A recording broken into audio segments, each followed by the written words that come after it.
So today's topic of discussion I want to discuss is gravitation. Okay.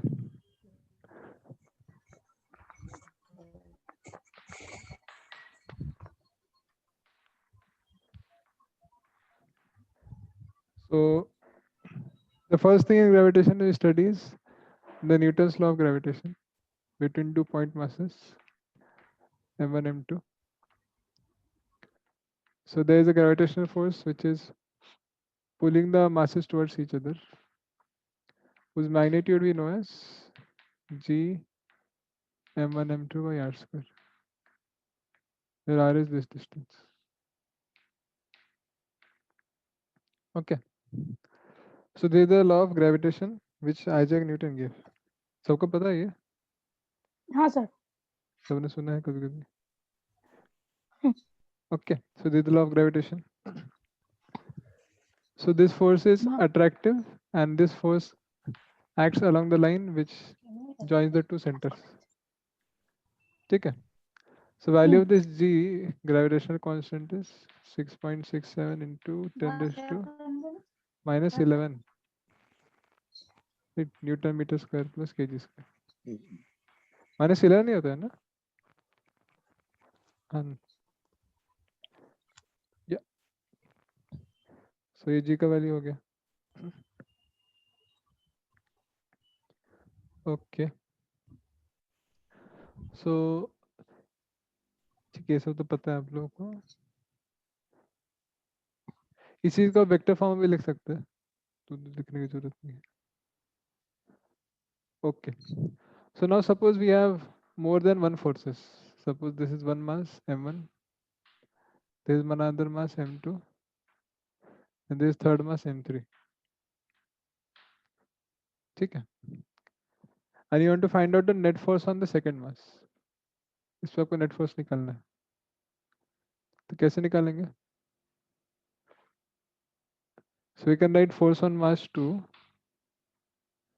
This can be written as force on mass 2 due to first body plus force on mass 2 due to this body. तो दोनों का add करेंगे तो net force मिलेगा. होगा ऐसे? होगा तो? हाँ sir. So F21 will be like this. This will be F21 and this will be F23. दोनों का magnitude लिख सकते हैं इसके यूज करके. So you know the magnitude and direction of both the forces. So thus you can find out the resultant force. ठीक है? By vectorially adding. Okay. So अगर इसको I के ऊपर J के फॉर्म में लिखेंगे तो बहुत easily ऐड हो जाता है वो. ठीक है? So इसका कंपोनेंट x में लो, y में लो, इसका भी x और y में कंपोनेंट लो, एंड दोनों को ऐड कर दो. ठीक है? So उससे बहुत इजी हो जाता है.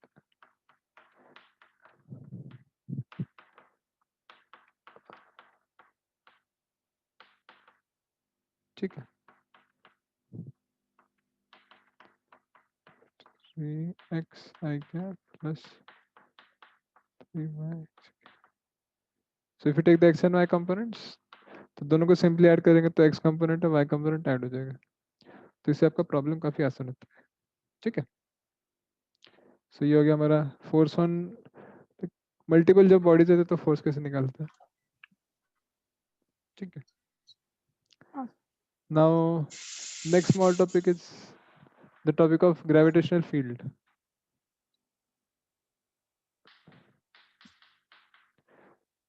सो ग्रेविटेशनल फील्ड क्या होता है?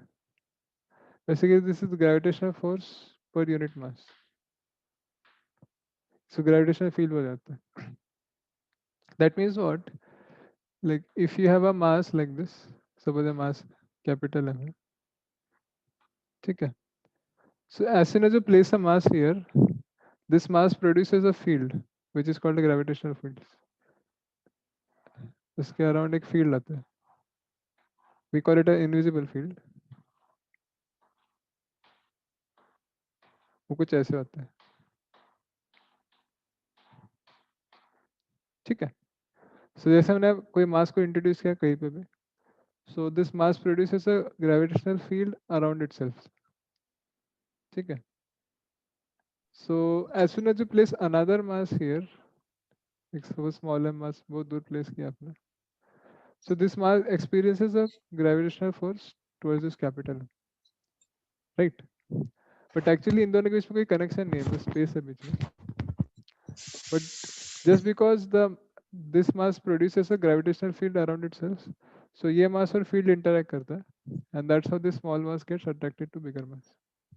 So this gravitational like ये suppose gravitational field हमारा G होता है basically. So इस पे force होता है हमारा m into g. इसको ग्रेविटेशनल फील्ड बोलते हैं. मैंने देखा होगा आपने, this is called acceleration due to gravity. तो ग्रेविटेशनल फील्ड को एक्सेलरेशन ड्यू टू ग्रेविटी बोला जा सकता है. ठीक है, समझ में आएगा क्या हुआ? Yes, sir. हाँ So sir. now in this case the gravitational field is always towards the mass because the gravitational force is always attractive. तो हमेशा जो भी आएगा उसके पास आने की कोशिश करेगा. तो ग्रेविटेशनल फील्ड हमेशा टुवर्ड्स द मास होता है. ठीक है, ये हो गया. और क्या है? तो बस इसी को सॉल्व करेंगे तो you'll get the gravitational field as substitute करो यहाँ पे, क्या आएगा? This will be G capital M by R square. इससे अगर आप आर डिस्टेंस पे देखते हैं तो यहाँ पे जो ग्रेविटेशनल फील्ड होगा this will be G M by R square. ठीक है, ये हो गया. ठीक है, आप लोग के सिलेबस में ये है क्या, gravitational field due to rod? ऐसे कुछ है आपके सिलेबस में? No. ये पॉइंट पे ये लेंथ एल है. What the gravitational field due to this rod at point पे है? कैसे? नहीं, छोड़ दो फिर. मतलब ये तो ना तो ग्रेविटेशन है, मतलब ये इलेक्ट्रोस्टैटिक्स में था एक्सियल और इक्वेटोरियल पॉइंट, तो that is a separate thing. Okay okay, ठीक है ठीक है. इसमें इंटीग्रेशन अगर आता है इसलिए पूछ रहे थे. ओके चलो. So next let us do one simple question. ये आपने किया भी होगा एक्चुअली. आपको दिया हुआ है अर्थ है एंड मून है. द मून है हमारा. So the distance between their centres this is very large. कितना दिया हुआ है आपको ये? This is 4 × 10⁵ kilometres. ठीक है, आपको मास ऑफ अर्थ दिया हुआ रहता है. कितना दिया हुआ है मास ऑफ अर्थ, किसी को पता है? मास ऑफ अर्थ दिया हुआ है 6 × 10⁻24 kg and mass of moon is given as 7.4 × 10⁻22 kg. ठीक है, देन आपको पूछा गया कि like at what point is the gravitational field zero due to electric earth and moon. तो कौन से पॉइंट पे ग्रेविटेशनल फील्ड जीरो है ये आपको पूछा गया है.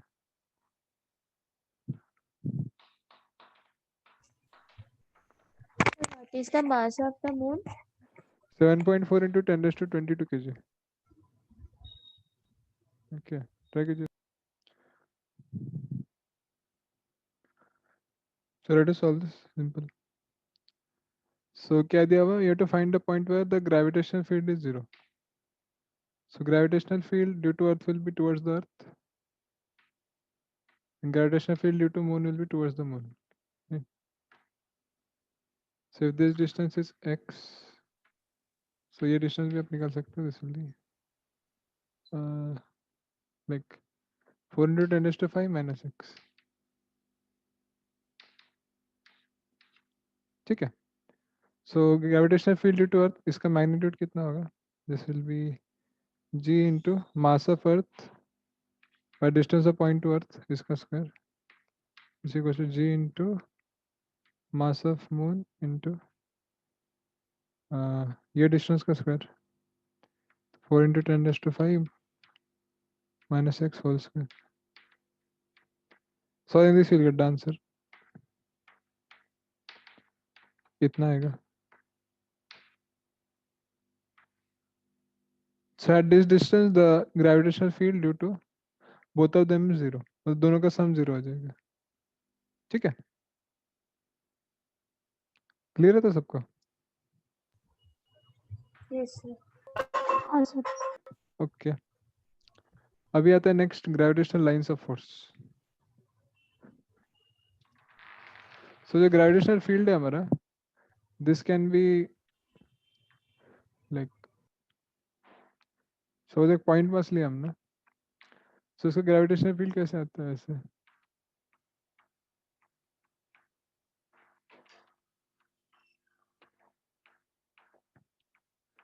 सो due like basically this lines of force they show कि ग्रेविटेशनल फील्ड का डायरेक्शन क्या है.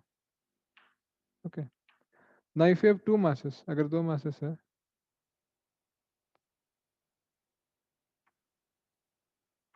सो इसके जो ग्रेविटेशनल फील्ड होता है वो कुछ ऐसे होता है.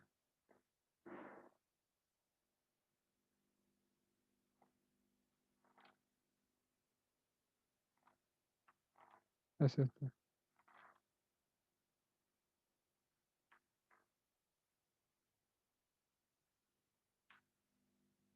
ठीक है, so this is the gravitational field of the two mass system. Gravitational field ऐसे पॉइंट करता है.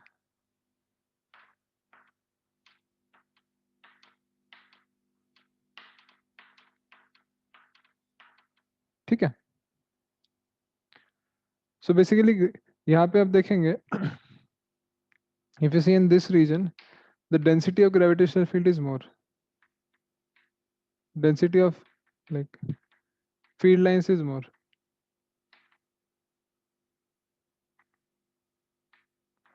So because this density of field lines is more, therefore we see that the gravitational field is more here. And यहाँ देखेंगे तो field lines की density थोड़ा कम है, तो यहाँ पे gravitational field less है. ठीक है, समझ में आया तो सबको? हाँ सर। तो Yes, इसको sir. इसको बोलते हैं gravitational lines of force. Okay, तो इसको हम फोटो खींच लेते हैं. ओके, सो ये ग्रेविटेशनल लाइंस ऑफ फोर्स हो गया.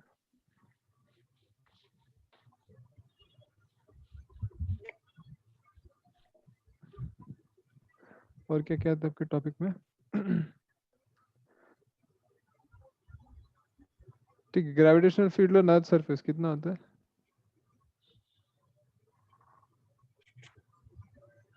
अर्थ के सरफेस पे ग्रेविटेशनल फील्ड कितना होता है?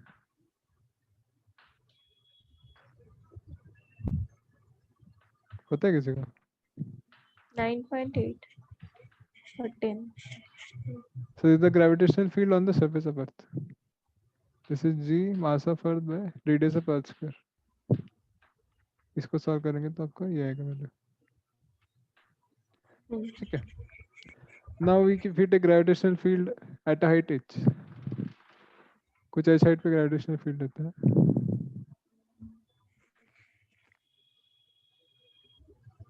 सपोज ये पॉइंट पे हम देखते हैं, this height is h, this radius is r, radius of Earth, and you want to find out the gravitational field at this point. So how will you find out gravitational field at h? This can be written as g mass of Earth by re plus h whole square.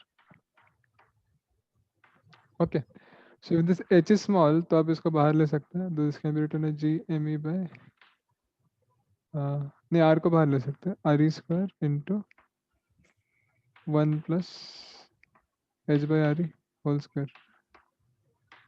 ठीक है, so if this h is very less compared to r, अगर बहुत पास है surface के, 1 kilometre 2 kilometre, and radius of Earth is 6400 kilometre, तो compare में 1 kilometre 0.1 kilometre above the surface is not that much. So if this is very small, तब आप binomial theorem लगा सकते हैं. You can write this as 1 plus h by re whole raised to minus 2, and you can approximately solve it like this. This can be written as g me by re square into 1 minus 2h by re. तो basically आता है मेरा G H equals to g into 1 minus 2h by r. So there is a gravitational field at the point at a height h above the ground. इसमें एक ही condition है कि height बहुत छोटा होना चाहिए, तभी फॉर्मूला लगा सकते हैं हम लोग। ठीक है। Now if we take at a point inside the earth, like inside depth d, d depth के अंदर हम देखते हैं, यहाँ पे ग्रेविटेशनल फील्ड निकालना है। सो ग्रेविटेशनल फील्ड यहाँ पे कैसे निकालेंगे? Basically gravitational field at this point, this will be due to the mass present here, इसके अंदर। इसके बाहर जो मास प्रेजेंट होगा उसकी वजह से ग्रेविटेशनल फील्ड नहीं आता। क्यों नहीं आता? Because the gravitational field due to all this points will get cancel हो जाता है। ठीक है, ठीक है। तो कुछ बोल नहीं रहे। Yes sir. सो हाँ सर। इसके वजह से ग्रेविटेशनल फील्ड कितना होगा? इसलिए g into M dash by ये आर स्क्वायर। ठीक है। Now mass inside this region कितना होगा? This will be like total mass m, mass of the earth divided by radius volume of earth into volume of this region. ऐसे क्यों करते हैं? Because हम लोग अज्यूम करते हैं कि डेंसिटी कांस्टेंट है, so this is density into volume, तो इतना मास हो गया। मास पर यूनिट वॉल्यूम में डेंसिटी हुआ, density into volume of this region. तो सॉल्व करेंगे तो आता है M E into R cube by small R cube. तो सॉल्व करेंगे तो विल गेट ग्रेविटेशनल फील्ड कितना है गया? This will G into M E R by R cube. ठीक है। सो इसी को आप लिख सकते हैं, आर को आप लिख सकते हैं R E minus D. So इसको आप लिख सकते हैं g into 1 minus D by R E. ये बहुत इंपॉर्टेंट फॉर्मूला है। So this gravitational field at a distance r at a depth d from the surface of earth. ठीक है। तो इसमें d का वैल्यू कुछ भी हो सकता है, छोटा बड़ा, r से छोटा होना चाहिए ऑब्वियसली। तो आप इसको सॉल्व कर सकते हैं। यहाँ पे h का वैल्यू कुछ भी नहीं ले सकते, it is very less compare to radius of earth. Okay, ये सब है। हाँ sir. Now if you see the effect of earth rotation, ये बहुत इंटरेस्टिंग टॉपिक है। That the earth is rotating like this with angular velocity omega, and आप ये point पे देखना है तो कि ग्रेविटेशनल फील्ड कितना है। ठीक है। सो ग्रेविटेशनल फोर्स होगा यहाँ पे toward the centre, but because this is also rotating earth, so एक सेंट्रीफ्यूगल फोर्स भी बाहर ले सकते हैं हम लोग, omega square into this smaller. ठीक है। सो इफ सपोज ये एंगल लैम्डा है, तो आप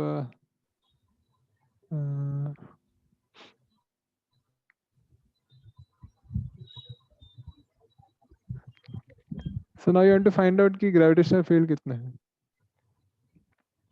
तो कैसे करेंगे इसका?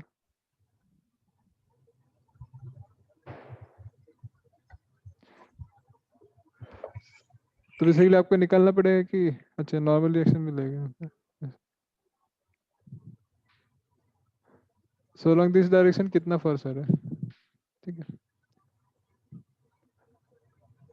ये हो जाएगा हमारा mass into acceleration due to gravity. ठीक है। तो इसका जी इफेक्टिव आपका ऐसे कुछ आएगा, g effective will be g at surface minus minus कितना है omega square R E into sine square lambda. ठीक है, ये हमारा जी इफेक्टिव आ गया। सो जब लैम्डा इक्वल टू 0 होगा, दैट मीन्स जब पोल्स पे हम लोग देखेंगे, सो लैम्डा इज 0, लैम्डा 0 तो जी कितना आता है? This terms out to be 9.83, थोड़ा ज़्यादा होता है। और अगर इक्वेटर पे देखते हैं so lambda is pi by 2, तो ये आता है हमारा कितना है जी, 9.78। दैट मीन्स व्हाट, जो एक्सेलरेशन ड्यू टू ग्रेविटी है at equator this is less than at poles. तो कभी कभी डायरेक्ट क्वेश्चन पूछते हैं लोग, ठीक है। सो ये पूरा डेरिवेशन भी है इसका, ओमेगा निकाल सकते हैं आप, 24 आवर्स में पूरा एक चक्कर करते हैं वो सब करके। नहीं तो ये याद रख लो, इतने से काम हो जाएगा, ठीक है। सबसे इम्पोर्टेंट एक्चुअली सब ये याद रख सकते हैं, इसका वैल्यू कितना है, काफ़ी बार यूज होता है ये। You can calculate this and find out, useful, ठीक है। एक बार याद कर लो, कोई भी एंगल पे अगर आपको जी निकालना है तब डायरेक्ट निकाल सकते हैं, बहुत बार आता है मेंस में, नीट में आ सकता है, ठीक है। याद है, क्लियर है सब लोगों को, कोई डाउट इसमें? So next small topic which you study is potential energy. So gravitational potential energy due to 2 point masses at a distance r. This is how much? This is minus g small m1 m2 by r. This is the gravitational potential energy due to interaction between these two masses, है ना, ठीक है। तो gravitational potential energy है हमारा। तो अगर आपके पास 2-3 मास आ गया तो क्या होगा इसका, suppose you have 2-3 masses m1 m2 m3, तो इसके से ग्रेविटेशनल पोटेंशियल एनर्जी कैसे निकालेंगे बताइए।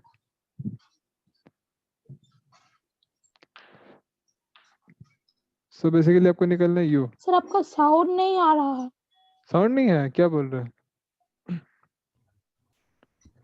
अभी नहीं आ रहा है क्या? Sir, I can hear. अच्छा तो ठीक है, अच्छा। So you have to find out gravitational potential energy due to these three masses। तो कैसे लिखेंगे इसको? सो बेसिकली इसको आप बनाना पड़ेगा। तो first you take that only this mass is there, ठीक है। तो हमने मास को लाकर रख दिया दूर से, तो इसका कुछ एनर्जी होगा, पोटेंशियल एनर्जी, इस माना से can you tell? Oh, sir. ठीक है ना, इसके बाद आपने एक और मास लाके रख दिया, तो इसका पोटेंशियल एनर्जी कुछ 2 मास की वजह से। Mm. So this will be U 1 2, potential energy due to interaction between 1 and 2. Mm. Now what you do, you take from infinity and you bring another mass here, m3 पे। So now what will happen, this mass will interact with second mass and first mass both, Mm. तो दोनों का potential energy add करना पड़ेगा। So this is U 32 plus U 31, ठीक है। तो तीनों को ऐड करोगे तो आपका पोटेंशियल एनर्जी आ जाएगा, अच्छा। है कि नहीं? Mm. ना इसमें झमेला नहीं है, बिकॉज इसमें वेक्टर नहीं है, अगर वेक्टर रहते तो प्रॉब्लम रहता है, ठीक है। हाँ। तो इसलिए पोटेंशियल एनर्जी काफ़ी यूजफुल है, जो काम हम लोग फोर्स से कर सकते हैं उसको इसको यहाँ भी यूज करके कर सकते हैं, तो पढ़ेंगे आगे वैसे तो। So can just add them, you will get the potential energy due to the system, ठीक है। ये पढ़ लिया हमने, और बताइए और क्या है। अच्छा ये क्या है,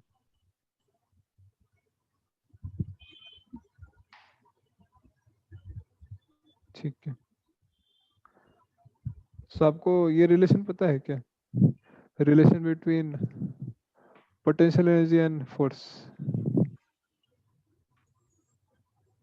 ग्रेविटेशनल फोर्स और any force for that matter,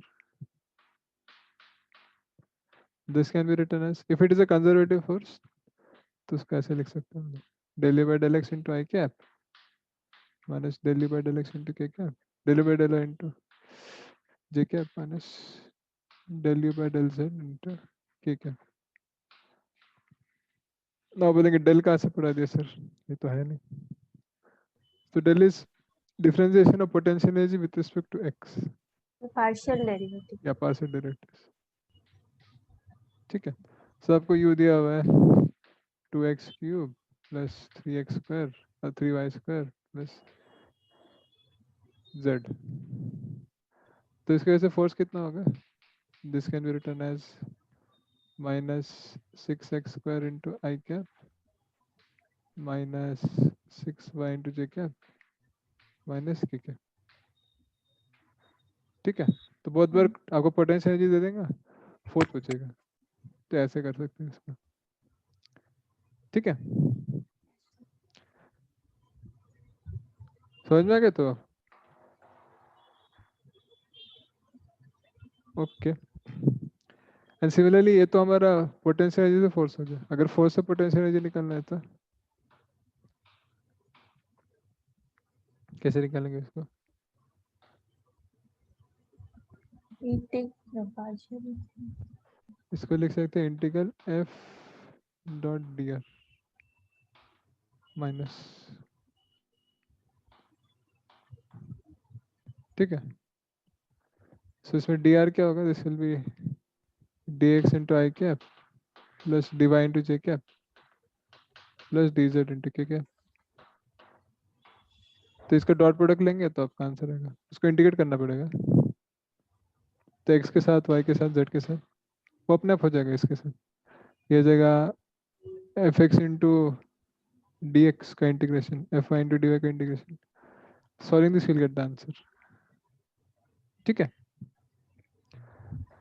now if you divide both the force and potential energy by mass तो आपको रिलेशन मिलेगा potential like electric field and sorry gravitational field and gravitational potential.